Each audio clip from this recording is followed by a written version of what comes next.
أعوذ بالله من الشيطان الرجيم.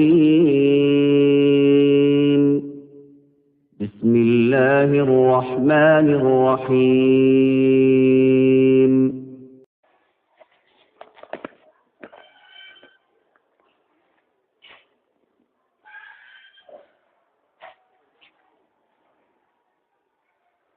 بسم الله الرحمن الرحيم. نحمده ونصلي على رسوله الكريم، أما بعد. قال الله تبارك وتعالى: أعوذ بالله من الشيطان الرجيم. بسم الله الرحمن الرحيم. لقد كان لكم في رسول الله أسوة حسنة. صدق الله العظيم. وقال الله تبارك وتعالى: أعوذ بالله من الشيطان الرجيم. بسم الله الرحمن الرحيم. وما أرسلناك إلا رحمة للعالمين. صدق الله العظيم. محترم بھائیوں، بزرگوں، دوستو، ہمارے سامنے اب جو مہینہ آنے والا ہے وہ ربیع الاول کا مہینہ ہے، جس میں آقائے نامدار تاجدار مدینہ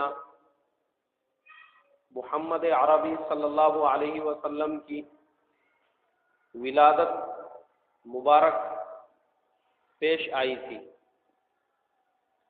وہ ربیع الاول کا مہینہ آنے والا ہے۔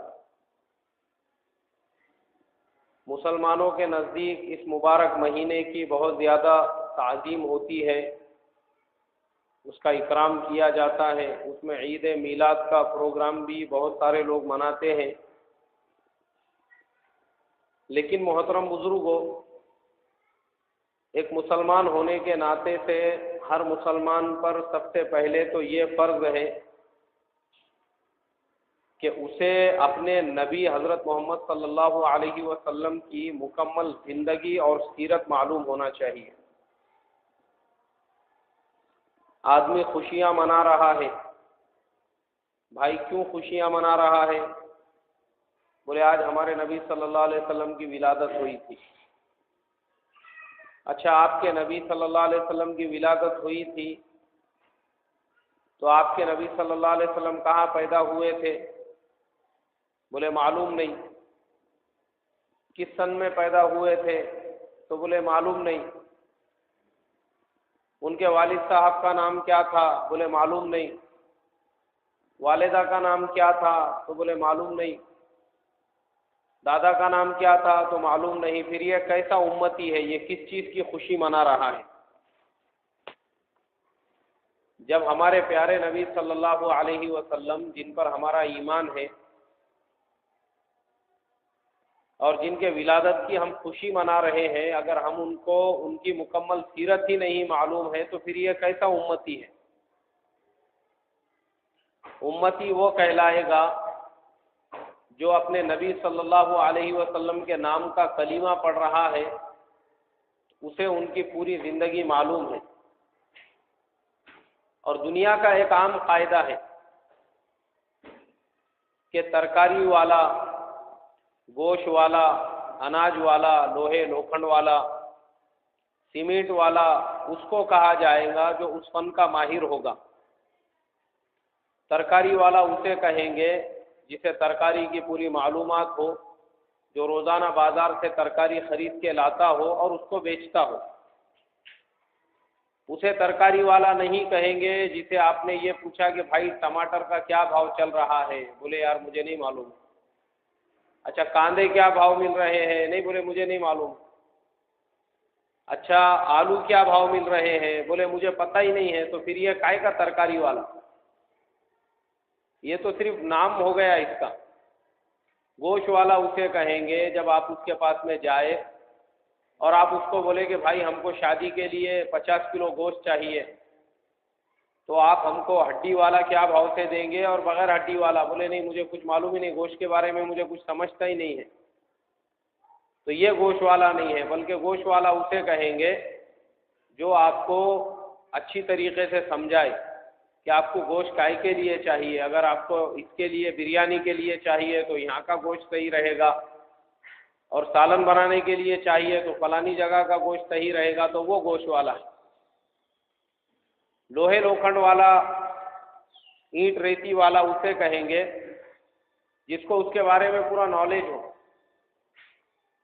کہ کوئی آدمی اس کے پاس جائے بولے بھائی مجھے جو ہے گھر بنانا ہے، اس کے لیے مجھے 10 بائی 10 کے روم کے لیے کتنی اینٹ لگیں گی؟ وہ بولے میرے کو نہیں معلوم ہے۔ اچھا ہم کو 1000 اینٹ چاہیے، بولے مجھے پتہ ہی نہیں ہے اس کا کیا بھاؤ چل رہا ہے۔ تو یہ اینٹ اور ریتی والا نہیں ہے، بلکہ اس کو ایک دھوکہ ہو چکا ہے۔ ایسے ہی مولانا یونس صاحب رحمۃ اللہ علیہ مثال دے کے بتاتے تھے کہ ڈرائیور اسے کہیں گے جس کو گاڑی چلانا آتی ہو، جس کو گاڑی کے بارے میں کچھ معلومات ہی نہیں ہے اس کو ہم ڈرائیور نہیں کہہ سکتے۔ بولے ایک مرتبہ ہم لوگ اجتماع سے کوکن سے واپس آ رہے تھے، ڈرائیور کی طبیعت اچانک بگڑ گئی، اس نے بولا مولانا میرے کو چکر آ رہے، سامنے کا مجھے کچھ نظر نہیں آ رہا ہے، اور اس ٹائم پہ گاڑی جو ہے وہ گھاٹ میں تھی۔ تو مولانا نے ساتھیوں سے کہا کہ بھائی کسی کو گاڑی چلانا آتی ہے؟ ایک نے بولا ہاں مجھے آتی ہے۔ ڈرائیور کو پیچھے لیے اور اس کو گاڑی چلانے کے لیے جب بٹھائے تو وہ گھاٹ کے اوپر گاڑی تھی، گاڑی تیزی کے ساتھ میں نیچے آنے لگی پیچھے کی جانب۔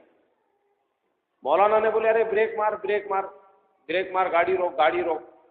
اس نے گاڑی روکا۔ مولانا نے بولے تو نے کب ڈرائیونگ سیکھی؟ بولے میں نے ڈرائیونگ سیکھی نہیں، مگر میں ڈرائیور کے بازو بیٹھتا تھا۔ تو جو ڈرائیور کے بازو بیٹھنے والا ہے وہ اس کے بازو بیٹھ کے ڈرائیور نہیں بن سکتا۔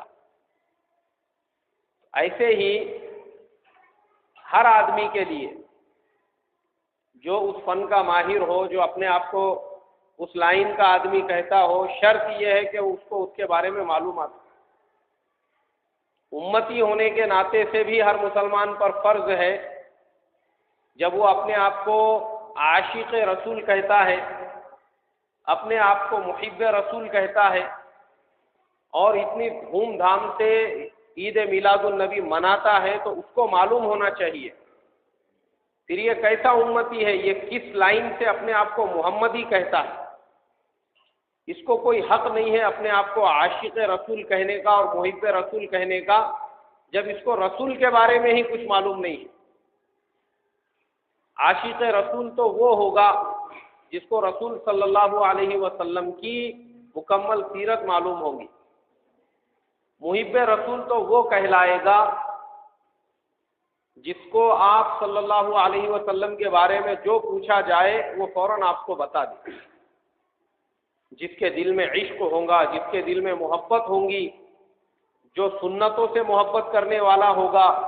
کہ عاشق رسول وہ ہوگا، وہ تحقیقات کرے گا کہ میرے پیارے رسول صلی اللہ علیہ وسلم کے صبح اٹھنے کا طریقہ کیا تھا، وضو کرنے کا طریقہ کیا تھا، نماز پڑھنے کا طریقہ کیا تھا، کھانا کھانے کا طریقہ کیا تھا، راستے سے چلنے کا طریقہ کیا تھا، مسجد جانے آنے کا آپ کا کیا طریقہ تھا، بازار میں آپ کیسے جاتے اور آتے تھے اور لوگوں سے کیسا ویوہار کرتے تھے، بات چیت کرتے تھے، آپ اٹھتے کیسا تھے، بیٹھتے کیسا تھے، بات کیسی کرتے تھے، آپ صلی اللہ علیہ وسلم کیسا لباس پہنتے تھے، آپ صلی اللہ علیہ وسلم کا چہرہ کیسا تھا، آپ صلی اللہ علیہ وسلم کی ادائیں کیسی تھی، آپ کیسی خوشبو لگاتے تھے۔ جو عاشق رسول ہوگا وہ جس سے عشق کرتا ہے اس کی ایک ایک بات معلوم کر کے آپ صلی اللہ علیہ وسلم کے سنتوں کو اپنی زندگی میں لائے گا، وہ عاشق رسول کہلائے گا۔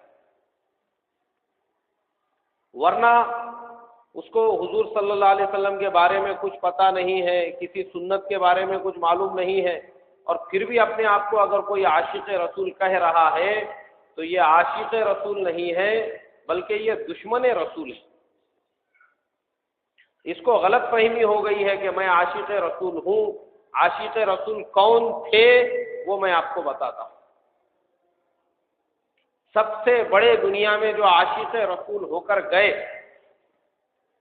وہ تھے اللہ کے پیارے حبیب حضرت محمد مصطفیٰ صلی اللہ علیہ وسلم کے پیارے صحابہ۔